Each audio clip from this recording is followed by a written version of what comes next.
que na sua vida você tenha sempre essas duas palavras muito fortes com você: resistência e resiliência. É isso aí. E Thaís, ainda nesse assunto, antes de passar para o próximo, aqui a gente vai trocando e vem vindo coisas Tantos na nossa insights, cabeça, né?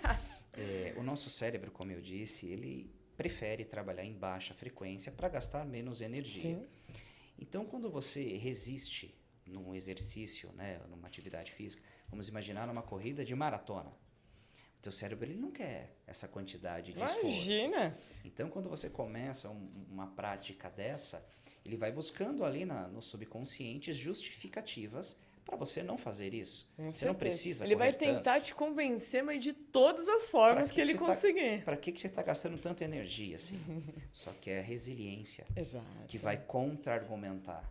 Exato. E aí vai ensinar valores, princípios, para você superar tudo aquilo que você sempre desejou. É o seu porquê. Exatamente. Né? É o porquê, é o porquê. É a recompensa não Exato. financeira. É a recompensa espiritual que você diz. Sensacional. E essa recompensa espiritual, nós temos no nosso cérebro um centro, né, chamado de sistema de recompensa. É como se fosse um juiz. Exatamente. Né? Ele que valida o que é importante Exatamente. e o que não é para você. Sim. E quando a gente faz algo que está alinhado aos nossos objetivos, à nossa missão de vida, Sim. o sistema de recompensa do cérebro bate palma. Exatamente. Fala, aê! E o que acontece quando o sistema de recompensa é ativo?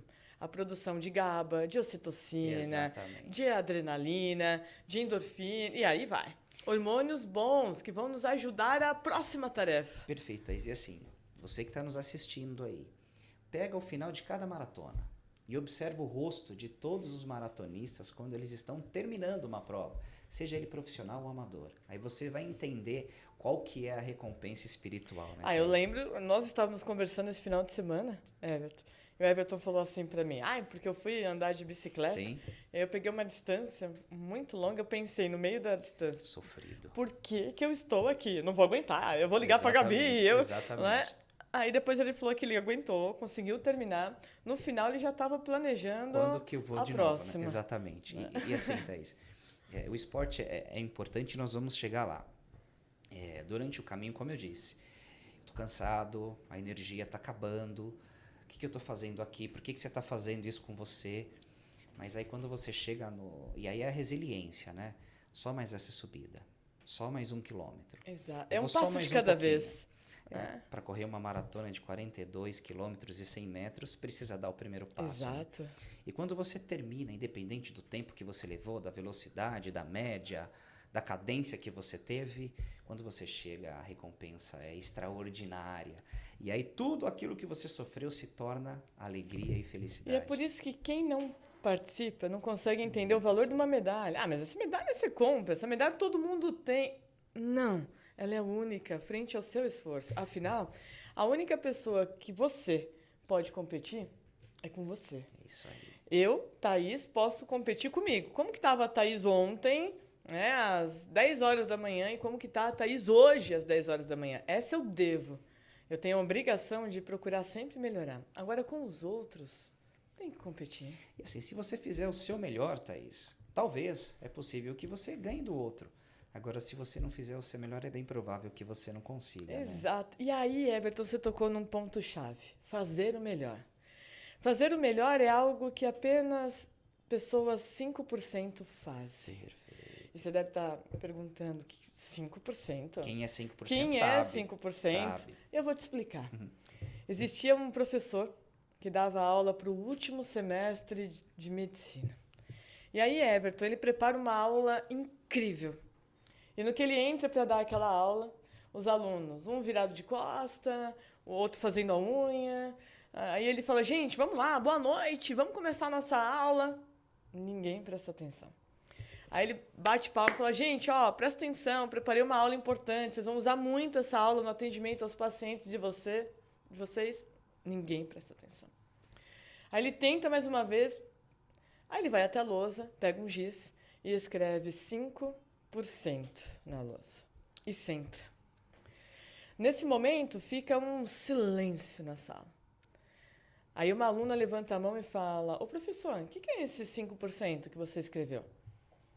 E ele responde, Apenas 5% dessa sala de formandos de medicina serão bons médicos. Serão aqueles médicos que, sendo o seu plantão, você está num churrasco, ele larga o churrasco e vai atender um paciente.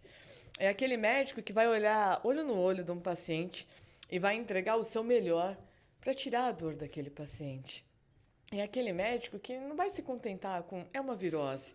Ele vai investigar até ele te ajudar a sair dali, daquele consultório melhor. E aí ele fala, todo o restante dessa sala serão 95%, que vão fazer o básico do básico do básico, que vão ter aquele discurso de, mas eu não ganho para isso, mas isso não é minha obrigação, mas isso, eu estudei para isso. Serão aqueles médicos que vão nem olhar no rosto de um paciente na hora que estiver escutando, na hora que estiver atendendo.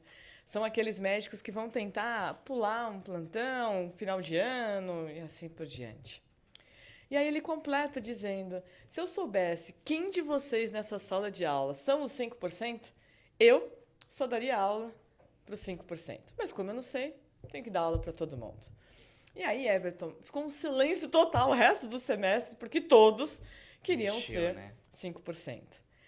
Essa história, ela é muito verdadeira em todas as profissões. Com certeza. Apenas 5% dos advogados vão ler nas entrelinhas para tentar ajudar o cliente efetivamente. O restante já ganhou. Apenas 5% dos professores vão preparar uma aula, Everton, para entregar o máximo para aqueles alunos. O restante vai chegar, vai mandar abrir o livro e vai fazer o exercício. Eu dei aula. Se o aluno aprendeu ou não, problema. Aí quando falam qualquer coisa, ainda ele fala assim, mas isso não é obrigação minha, isso é do pai, isso é da mãe. Não, é do professor 5% que entrega o melhor. Exato. Apenas 5% dos lixeiros, por exemplo, pegou um saco de lixo, vai jogar no caminhão, rasga o saco. O lixeiro 5%, ele abaixa, joga lá rapidinho o lixo, porque não vai deixar a cidade suja. Exatamente. O 95% fala, não é minha obrigação, rasgou o saco, estava rasgado. Exato. Né? Na essência da pessoa. Na essência. Né?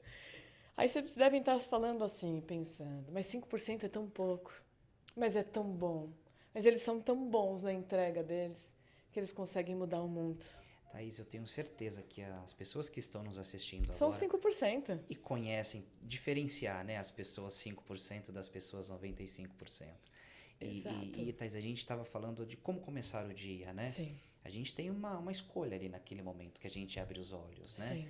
Aperta a função soneca ou a gente escolhe encarar o dia de frente. Exato. Né? E aí dentro daquilo que a gente estava comentando, né, das 6 lições do livro Milagre da Manhã. A quarta opção que ele coloca, Thaís, é de você fazer uma leitura. Perfeito. Qualquer uma que seja, uma página, um capítulo, enfim. Porque se a gente fizer uma leitura de pelo menos uma página por dia, ao longo do ano, em média, a gente lê mais de 10 livros. E, Everton, isso é tão importante, porque eu escuto muito. Eu não gosto de ler, não tenho hábito de ler. É um treino. Sim. Assim como tomar banho, assim como escovar os dentes, assim como sentar para comer. É algo que você pode aprender em qualquer momento da sua vida, adquirir esse hábito. Exatamente. Vou ler o quê? Começa lendo o que te dá prazer, o que mexe com o seu interesse. E que vá somar alguma coisa, né? Por exemplo, existem determinadas áreas do conhecimento que não me chamam tanto a atenção. Por exemplo, geografia, essas coisas. Eu acho interessante, mas eu não entendo. Sim. Não adianta eu pegar um livro de geografia e querer forçar a leitura.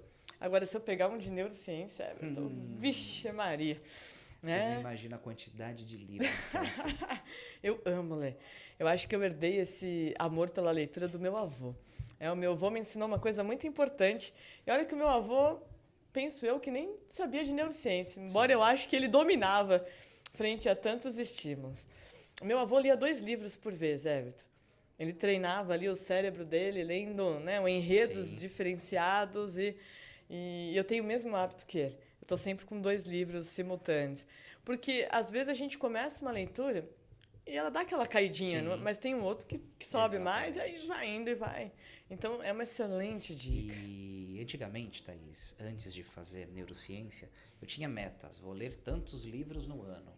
E aí eu fui percebendo ao longo dessas ferramentas que eu fui adquirindo, que o mais importante, às vezes, eu ler uma página ou uma frase que me chamou a atenção e eu deixo isso digerindo no meu cérebro, né? Dou um significado para isso, aprendo e deixo meu cérebro absorver exatamente a essência dessa página ou desse capítulo. E aí eu percebi na prática que o mais importante da leitura às vezes nem é a quantidade, mas a qualidade da leitura e como Exato. isso vai reverberar no seu cérebro, né, Thaís? Exato. O quinto ponto, Thaís, sem querer te cortar, me Imagina. perdoa, Thaís. Prática de exercícios físicos. Eita, que a gente chegou num ponto E aí importantíssimo, hein, Everton? nós vamos desenrolar bastante sobre isso, que é a minha área preferida, Sim. Thaís. Só fazendo adendo aqui. Todos os conhecimentos que eu fui adquirindo através dos meus estudos, Thaís, dos meus estudos em programação neurolinguística, em neurociências, em hipnose, eu fui linkando com a minha área de atuação, que é a educação física. Hoje eu sou coordenador de esportes do Colégio Piaget em São Bernardo, que esse ano completou 45 anos. Uau.